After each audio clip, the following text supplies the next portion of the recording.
at a larger goodness of fit problem with more than two categories, something which we have to use the goodness of fit for. Alright, a business receives payment of bills by mail. The bill receiving department operates 5 days per week. In a particular week, the number of payments received each day are, and then we have Monday through Friday, and we have 53 bills on Monday, 57 on Tuesday, etc. Is the arrival of bills the same every workday? Actually, that means, is the average arrival the same every workday? Because clearly the true arrival is not the same. Use an alpha of 5%. Okay, first thing, hypotheses, null hypothesis. Let's do it as follows: the average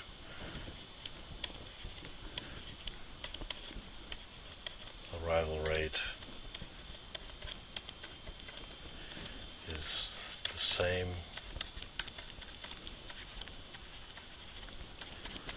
each day.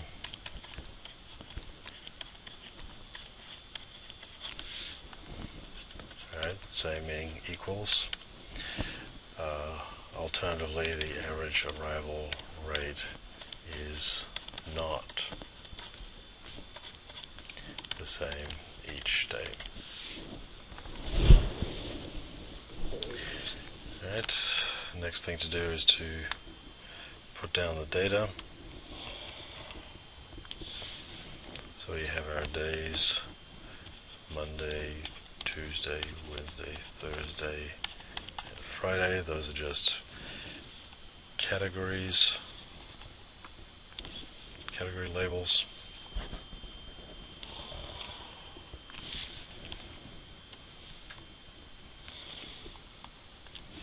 Alright, then we need our observed values. Alright, 53 bills Monday, 57, 43, 29, and 38.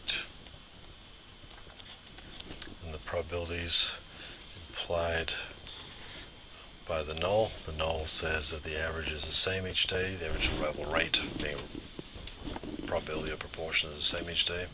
Since the probabilities are the same, and since they add up to 1, there's 5 of them, the value is 0.2, or 1/5.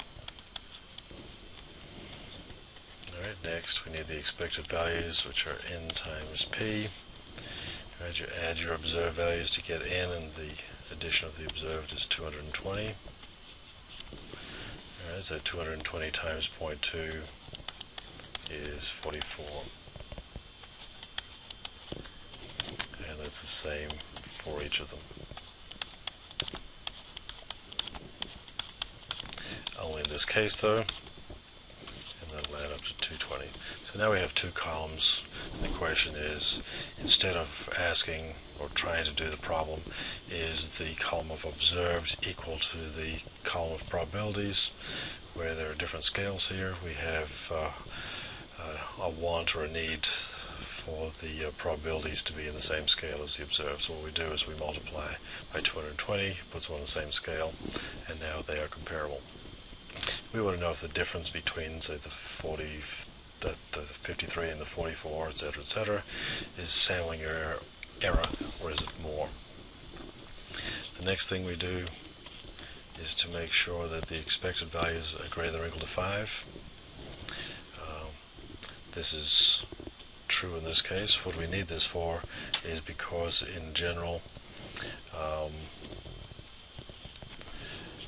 as we saw in 214, if we want to approximate a large binomial distribution with a normal,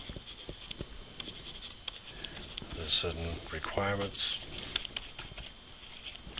and those are that the sample size must be greater than or equal to 50, and the expected value, which is in p there also, of course, is greater than or equal to 5. Now, if these conditions don't hold, the approximation going from the binomial to the normal don't hold. In the situation where, with the goodness of fit, the larger example, actually the true probability is a multinomial. Think of that as the big brother of the binomial. Binomial is just two categories. Multinomial is many categories you need, and that can be approximated with the chi-squared, which is related to the normal distribution as we saw earlier, with the same requirements.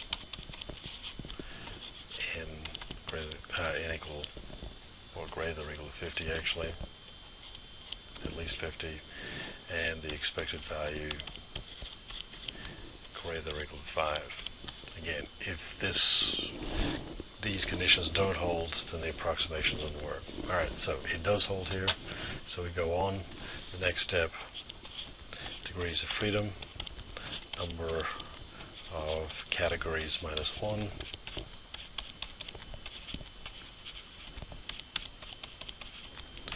Alright, number of categories, if you like, is the number of observed values. That's 5 here, so 4 degrees of freedom.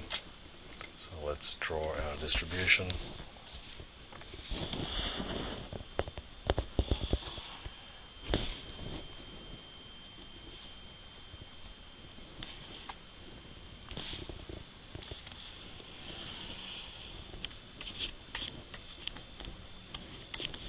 Chi-squared with 4 degrees of freedom, alpha 5%. We're going to go to our chi-squared tables, look up chi-squared with 4, alpha of 5%. Alright, and so 4 degrees of freedom, alpha 5%, it's 9.49 for the critical value. Alright, anything less than that and the null is possible. Alright, it's possible the average arrival rate is the same each day. Anything greater, it's likely that they are not the same each day. Alright, so let's write down our decision rule.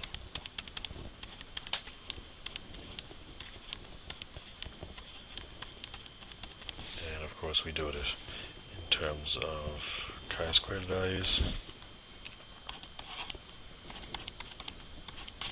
If the calculated value chi-squared is greater than less than or equal to 9.49, the observed and expected are close together in some sense, so do not reject the null.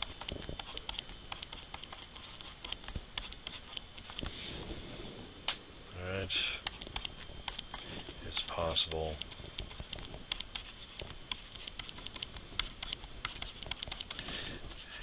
the average arrival rate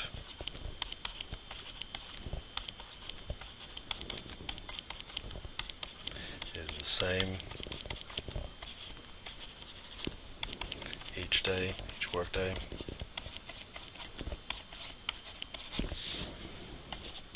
Alternatively, if the calculated value of chi-squared is where the alpha is greater than the 9.49, then there's sufficient difference between the observed and expected to be able to reject the null, and in its place accept the alternate and say it is likely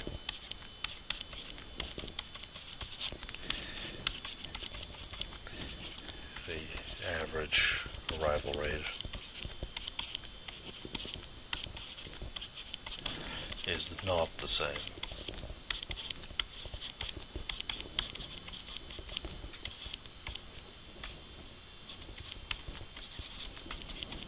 Each day.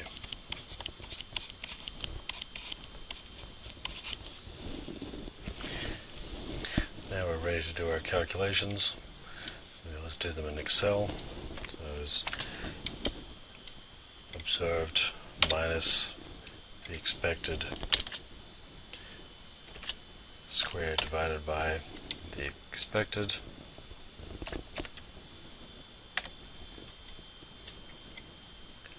Work that out for each of them and then add them up, and we have 11.64 for the calculated value.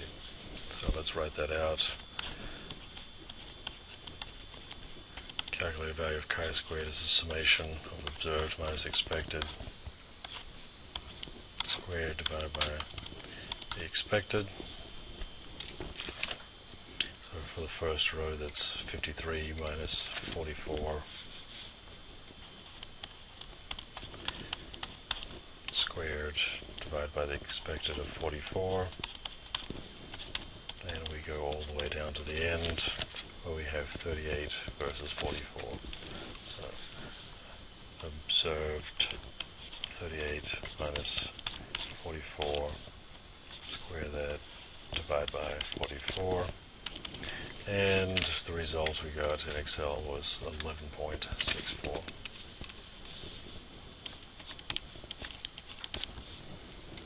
Alright, 11.64 is a value in the upper tail, so we have a sufficient difference between the observed and the expected to be able to reject the null. So decision.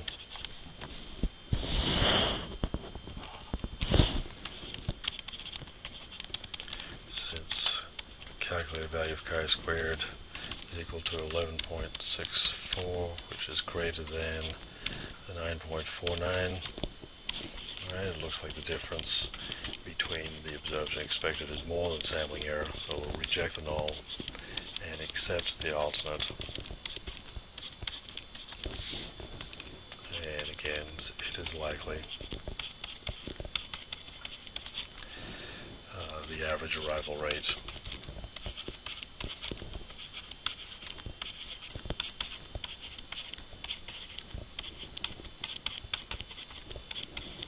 is not the same each day.